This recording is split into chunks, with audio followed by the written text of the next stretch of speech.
안녕하세요. 시온연구소입니다. 시온연구소 오늘은 옆집 언니 코칭 살롱 시리즈를 제작해 볼까 합니다.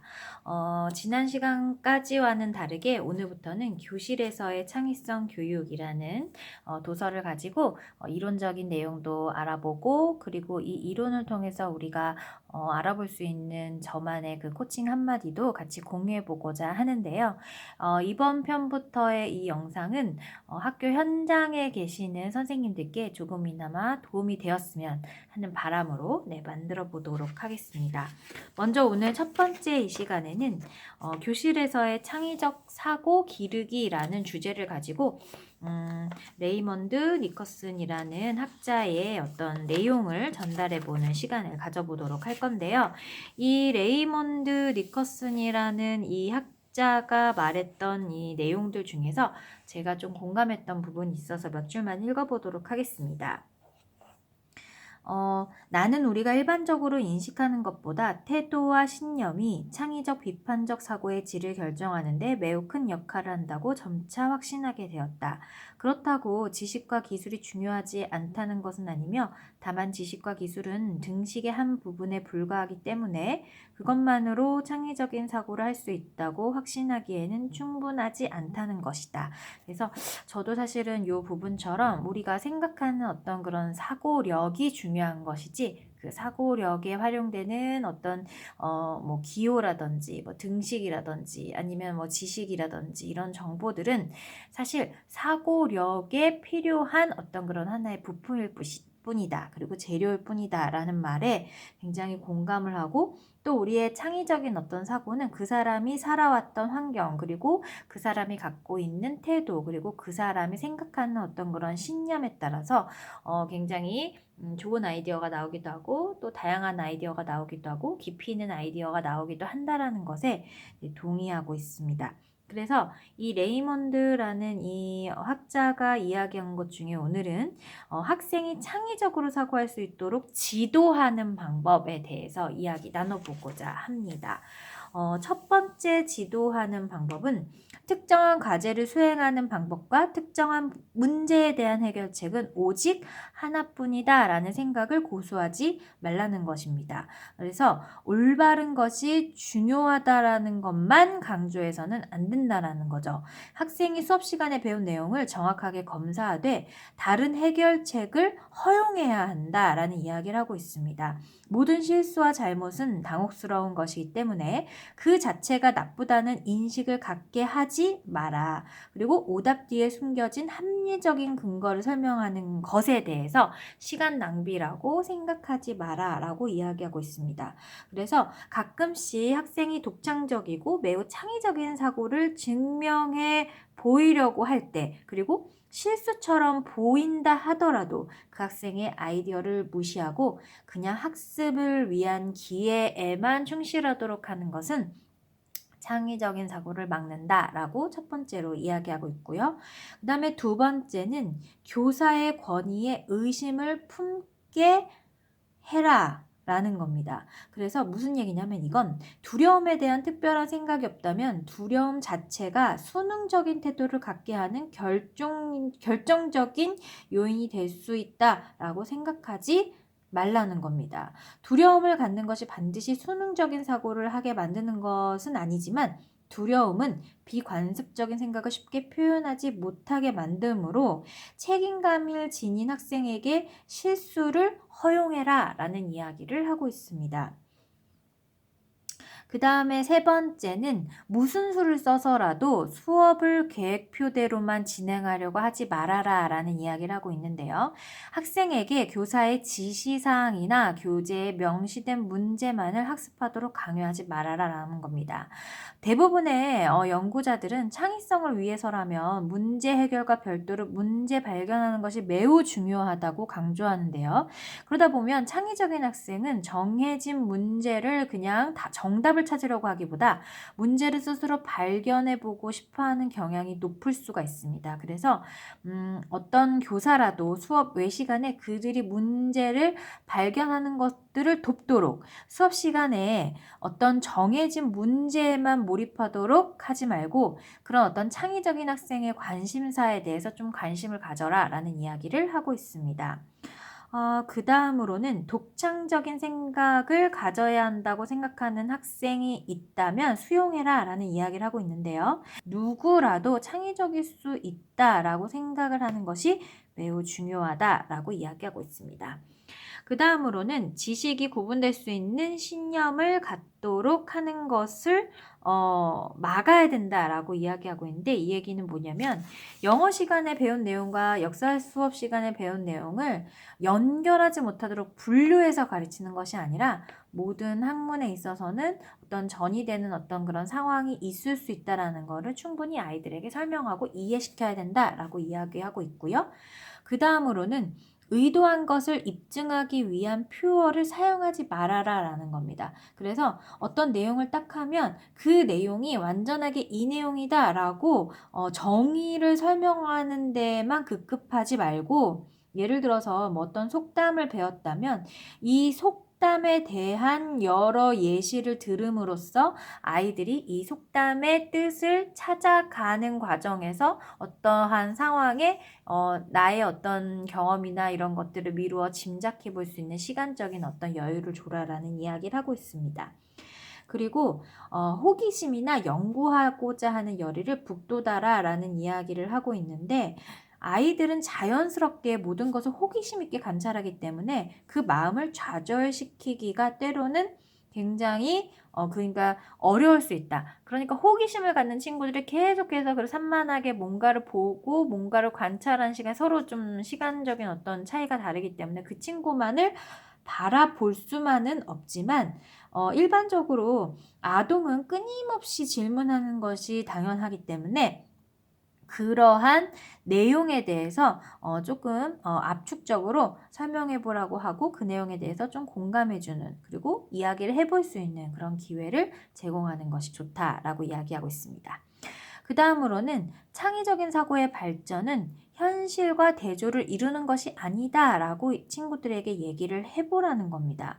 그래서 만약에 어떤 사람이 특정 분야에 엄청난 천재성을 가지고 있다면 그는 그 분야에 대해서 더 이상 배울 필요가 없다는 게 아니라 타고난 능력이 있는 사람이라도 그 분야에서 창의성을 발견하기 위해서는 끊임없는 노력과 고된 작업이 필요하다라는 어떤 그런 상황적인 어떤 내용을 통해서 이런 창의적인 어떤 사고는 현실에 있는 지식이나 정보를 배우면 끝이 아니라 그 정보나 지식을 통해서 또 다른 생각을 구현하고 또 다른 생각을 이끌어내는 것이 중요하다라는 생각을 갖도록 해야 한다는 겁니다.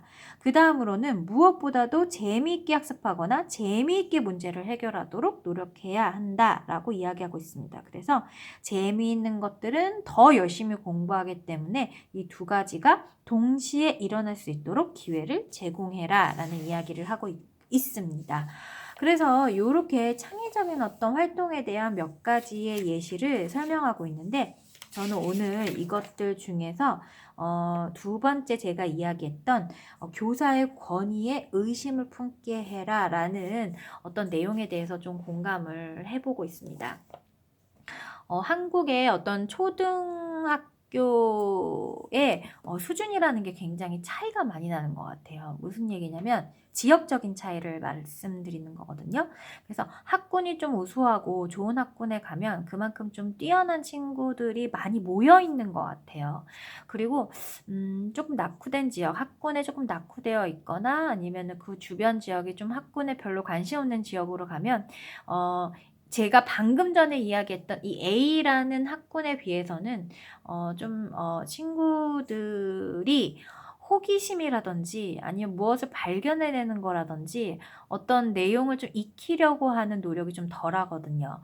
그래서 이런 B학군에 있는 친구들을 가르치는 이제 교사의 의 어떤 공통점들을 이렇게 보니까 조금 엄하게 하는 경향이 다소 있더라고요. 근데 그렇게 엄하게 하는 이유는 친구들이 일단 학습에 대한 의욕이 없고, 그리고 굉장히 산만하고, 그리고 뭔가 규칙이나 규율이 없으면 너무 중구난방으로 흩어지는 부분들이 있기 때문에, 그런 부분들을 하나로 모으기 위해서 저희가 어른이 되면 군대에 가서 군대에서 어떤 규율을 지키면서 이제 이렇게 이끌다 보면 그 군대에서만큼은 그렇게 위험하거나 이런 일들이 좀 줄일 수 있잖아요. 그리고 지휘하는 사람도 좀 원하는 대로 설명도 할 수 있고, 네, 그런 부분들이 있기 때문에 좀 엄하게 가르치는 어떤 성향이 이렇게 드러날 수밖에 없는 것 같은데, 그러다 보니까 학생들이 뭔가 생각하고, 그리고 뭔가 좀 문제를 발견하고 호기심을 좀 키울 만한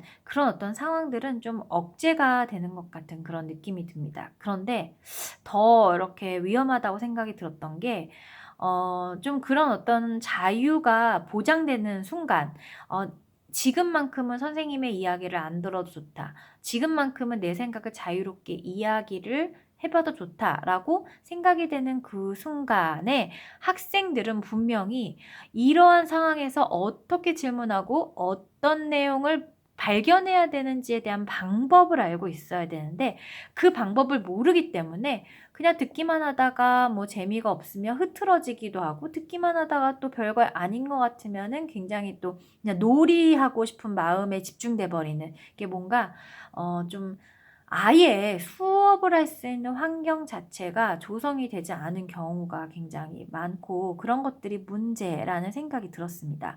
그러니까 제 생각에는 그렇게 엄격하게 할 수밖에 없는 선생님도 맞고, 그리고 그렇게 뭔가 어떻게 해야 될지 몰라서 자유분방하고 정신없게 왔다 갔다 하는 그 친구의 행동들도 맞다라는 거죠. 이러한 어떤 수업 환경일 때 과연 교사가 선택할 수 있는 어떤 그런 방향, 그리고 학생들이 선택할 수 있는 방향은 어떤 것인지 좀 궁금합니다. 사실 앞에서 교사가 질문을 던져서 그 질문에 대해서 친구들이 막 이렇게 다가올 수 있게 하는 어떤 그런 방법들에는 사실 잘 될 수도 있고 안 돼 못 될 수도 있습니다. 그리고 또 시간이 지나면 내가 이러한 방법으로 여러 가지에 대한 놀이를 권해 봤지만, 그 놀이가 이제는 식상해지고 아이들한테는 또 그런 식이야. 또 저런 식이야."라고 하면 또 공부에 흥미를 잃게 되는 경우도 많죠. 그래서 결국은 어떤 상황이든지 간에 아동들이 학습에 흥미를 가질 수 있도록 도와줘야 되는데, 그 흥미를 가질 수 있도록 돕는 첫 번째 그 시작점이 결국은 아이들을 좀 조용히 하게 해야, 그래야 선생님 말도 전달되고 한다는 것입니다. 그런데 제가 이번에 그 학교에서 몇 번의 그 수업을 하면서 그런 좀 어려운 이런 환경에 많이 처해 있었는데, 이런 생각이 문득 들었습니다. 3 월에 시작해서 그다음 2 월까지 1 년간을 그 30명 정도의 학생을 데리고 수업을 하는 거라면, 각각의 그 학생들을 엄하게만 다루려고 먼저 시도하기보다는 규칙을 명확하게 설명하고, 대신에 그 어떤 활동에 있어서의 자율성을 좀 보장할 수 있는 규칙을 만들어 보라는 이야기를 드리고 싶어요. 그래서 뭐 예를 들어서 수업 상황 내에서는 선생님이 이야기할 때 잘 들어주기 라고만 적기보다는, 선생님과 학생 그 어떤 사람이 이야기할 때는 잘 들어보려고 노력하기. 그러니까 같은 동등선상에서 이 친구도 이렇게 얘기할 수 있고 선생님도 이렇게 얘기할 수 있다라는 거를 좀 둘이 공평하게 어떤 맞출 수 있는 어떤 그런 규칙을 세우는 겁니다. 그러니까 수업 시간에 누군가가 이야기할 차례가 되면 잘 들어주기 라든지, 아니면 뭔가 궁금한 점이 생긴다면 언제든지 손을 들고 물어보기. 그리고 세 번째는 자신의 할 일을 다 했다면 옆에 힘들어하는 친구를 위해서 정답을 알려주는 것이 아니라 어떻게 정답을 찾아가면 좋을지에 대한 힌트를 알려주기.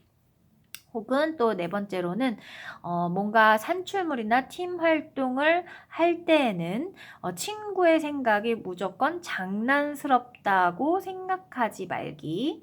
네, 등등 이렇게 어떻게 보면 수업 외적인 인성적인 어떤 규율도 필요하겠지만 그 수업에 온전하게 집중하는데 그 집중하는 속에 자유가 있고 그리고 집중하는 속에 규율이 아니라 규칙이 아니라 약속이 있음을 친구들하고 합의해보는 그런 시간이 수업의 초반에 3월 달에 진행이 되어야 된다고 저는 생각합니다. 그래서 수업을 들어가시기 전에 인성적인 부분에 대한 규칙과 그리고 수업에 대한 규칙을 명확하게 규명하셔서 아이들하고 충분하게 이야기하고 그것에 대한 보상이라든지 그것에 대한 충분한 이유들을 들어서 설명을 해서 1년간은 이 친구가 이런 학습에 대해서 조금 더 즐겁고 그리고 의욕적이고 그리고 또 창의적인 사고를 깨울 수 있는 그런 수업 환경이 될 수 있도록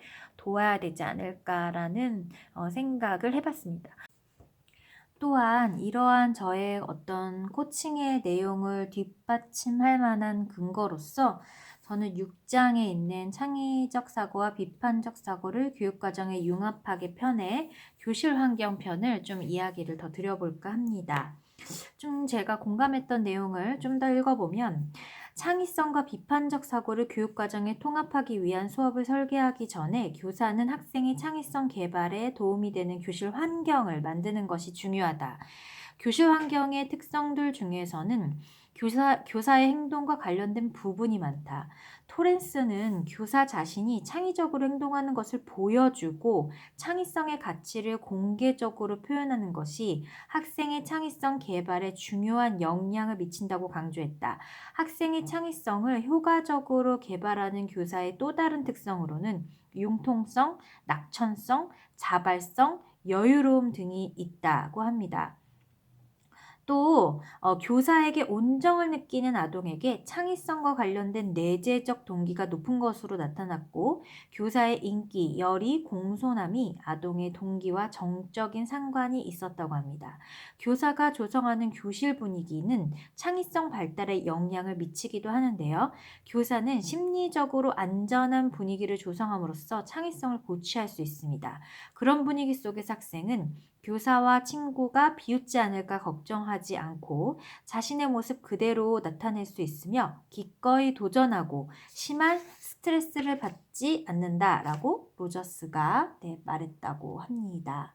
이러한 심리적인 안전은 모든 학생의 노력을 가치 있는 것으로 인정하고 학생들 간의 협력을 강조하며 시간 제약과 경쟁 및 처벌적 평가가 제한적인 상황에서 획득될 수 있습니다. 비웃음, 욕설, 괴롭힘이나 어떤 종류의 멸시도 허용되지 않는 교실에서 서로 존중하는 분위기를 조성하는 것이 무엇보다 중요하다라고 이야기하고 있습니다. 또 그 뒤를 이어서 학생이 자율성을 가질 수 있는 분위기를 만드는 것 또한 창의성 개발에 도움이 된다고 할 수 있습니다. 오늘의 코칭 한마디는 사실 좀 이렇게 조심스럽게 한번 해봤어요.